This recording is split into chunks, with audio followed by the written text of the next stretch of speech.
మీరు ఒక ఛానల్ దగ్గర 25,000 తీసుకున్నట్టు ఇన్ఫర్మేషన్ ఉంది, నిజమేనా? నా కొడుకు ఆ మాట నేను తీసుకున్నట్టుగా చెప్పినాడు అంటే గుద్ద బగలు తంగుతావాడిని. Okay, number 1. లేదు, నేను తీసుకున్నట్టుగా అతను నిరూపిస్తే నడి రోడ్డు మీద నన్ను అతను చెప్తా. Okay, super. ఇంకో క్వశ్చన్, మీ నోటితో మీరు, నేను ఈ ఛానల్ వాళ్ళు నాకు 25,000 ఇచ్చారు, నాకు ఫ్లైట్ టికెట్స్ పెట్టారు, తిండి బాగా పెట్టారు, నన్ను బాగా చూసుకున్నారని ఎవరికైనా చెప్పారా మీ నోటితో? నేను చెప్పినాను. చెప్పినాను. ఎందుకు చెప్పారు? ఇబ్బందిగా ఉన్న వాళ్ళకి అయ్యా మీ ఇంటర్వ్యూ నాకు నచ్చలా. ఇప్పుడు ప్రశాంతి మేడం ఇంటర్వ్యూస్ నాకు నచ్చలా. ఆమెకి అడగడం తెలియదు, అసలు ఆమెకి నాలాంటి వాడిని ఇంటర్వ్యూ చేసేంత ఇది లేదు ఆమెకి. ఎందుకంటే నాకు తెలియదు పాపం. ఆమె ఆడ మనిషి కదా, ఆ మనసు అట్లే ఉంది. ఆమె నన్ను చేయాలంటే నేను వాళ్ళకి మాట ఇచ్చిన, చేస్తాను, నాకు పనుల మీద ఉన్నా అని చెప్పేసి.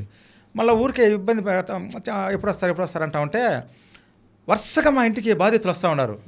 వీళ్ళకి ఒక 25,000 వేయండి, నేను వాళ్ళతో మాట్లాడించి వాళ్ళ ఫోన్ నెంబర్ ఇస్తాను, డైరెక్ట్ వాళ్ళకి ట్రాన్స్ఫర్ చేయండి, నేను ట్రైన్లో మీకు ఇంటర్వ్యూ చేయడానికి వస్తాను. కానీ నాకు యాక్చువల్గా వాళ్ళతో ఇష్టం లేదు.